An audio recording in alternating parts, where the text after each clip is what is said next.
Ahoj František. Ahoj Martinka. No dnes by sme s vami chceli prejsť tému, ktorá je veľmi zaujímavá, a to je téma cievy a krv.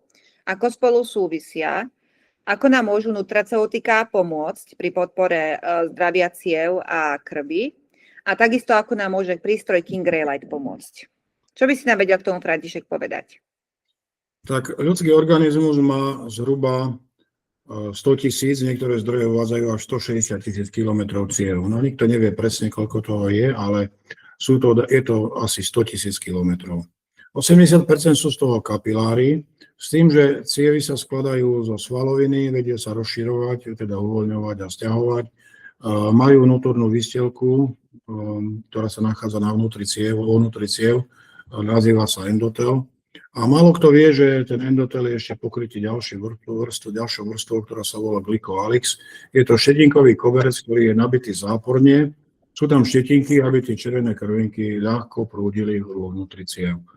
No aby sme udržali pružnosť ciev, čistotu ciev, aby sme udržali dobrú vazodilatáciu a schopnosť ťahovať sa, keď treba, tak na to potrebujú cievy mať svoju výživu. Zdrojom výživy je samozrejme ľudská potrava, ale pokiaľ niektoré veci chýbajú, tak cievy strácajú svoje vlastnosti. Pokiaľ ľudská potrava nie je veľmi vhodná, spôsobuje častokrát poškodenie vnútornej výstielky, potom tam vznikajú zápaly a tam sa začína séria rozvoja množstva ochorení. Preto sú tak rozšírené srdcovo-cievne ochorenia. Ľudia si môžu počas života pomáhať rôznymi doplnkami výživy, ktoré sú nad rámec toho, ktoré obsahujú aj veci, ktoré sú častokrát v deficite v ľudskej potrave. Takže čo sa týka čistoty ciev, tak tu sú produkty na báze natokinázy. Máme napríklad King Nato Pro produkt, potom máme King Nato Pro Core ako taký jadrový produkt a King Nato Pro Synergy. Sú orientované smerom k čistote ciev a smerom k povzbudeniu a činnosti tráviaceho traktu, takže obsahujú rôzne enzymy, detaily sú na stránke. A aký je medzi nimi rozdiel? Rozdiel je taký, že niektoré sú viac orientované na trávenie, niektoré na celkovo zlepšenie stavu organizmu, niektoré obsahujú antioxidanty, polyfenoly a mnohé účinné látky.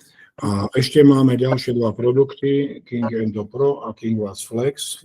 To sú produkty, jedno Vas Flex znamená flexibilitu ciev, to znamená, aby cievy mali látky, aby sa vedeli sťahovať a uvoľňovať. A Endopro chráni tu práve, povzbudzuje a dodáva elementy pre vnútornú výstielku ciev. Takže rozdiely sú medzi nimi určite významné, avšak keď chceme ľudskému telu dodať to, čo potrebuje, pokiaľ mu dodáme 10 látok a potrebuje všetkých 10, tak si ich vezme. A ak mu chýba iba jedna, tak si vezme tú jednu. Tak preto sú to multikomponentné produkty a obsahujú mnohé výživné látky a antioxidanty.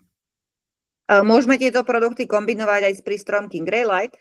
No Kingray Light je práve ten základ, pretože cievy sa poškodzujú jednak tým, čo konzumujeme. Tam sú zápalové proteíny alebo glukóza, špičky glukózy ich vypoškodzujú a odpália vnútornú výstielku ciev až na niekoľko hodín. A vlastne, keď vznikajú tieto poškodenia, treba cievy znovu reparovať, znovu sa to obnovuje. A dobre vieme, že mnohí ľudia majú zapálené cievy a to je práve to poškodzovanie ciev. No a prístroj Kingray Light robí pružnosť a deformovateľnosť červených krviniek, čo je veľmi dôležité, pretože keď si doberieme, že v tele je, dajme tomu, 80 000 kapilár, 80 000 kilometrov kapilár, a vlastne tie červené krvinky idú jeden za druhým, neustále v jednom slede a v jednom kuse, pretekajú cez tie kapiláry, aby tam priniesli a odovzdali kyslík, tak vlastne tá interakcia je taká, že pokiaľ erytrocity sú tuhé, rigidné, tak vlastne nastáva tam dráždenie cievneho endotelu a ten sa môže dostať do zápalu. Preto Kingray Light prináša zlepšenie vlastnosti červených krviniek, tým sa môže zlepšiť mikrocirkulácia, uľahčí sa prietok červených krviniek cez kapiláry a to je to podstatné, aby sa odľahčili cievy od námahy a od poškodzovania. Ďakujem veľmi pekne, František. A kde môžu tieto produkty nájsť? Produkty sa nachádzajú na stránke kingray.sk a na ďalších stránkach samozrejme, ktoré firma Kingray vlastní. a je tam v ním dôkladný výklad.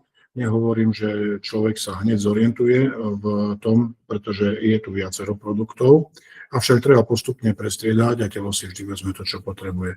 Dôležité je vždy mať antioxidačnú kapacitu v organizme, nepreháňať to však, mať to primerane, lebo aj všetko, čo je v tele priveľa a čo je primálo, to je pre telo stres a všetko toto škodí. Takže treba si nájsť tú správnu mieru, užívať podľa doporučení, v prípade veľkých nedostatkov aj zvýšené dávky a potom to upraviť, skorigovať na doporučené dávkovanie a podľa toho postupovať. Dobre, František, ďakujeme veľmi pekne. A ja ďakujem. Pekný deň. Pekný. Myslím, že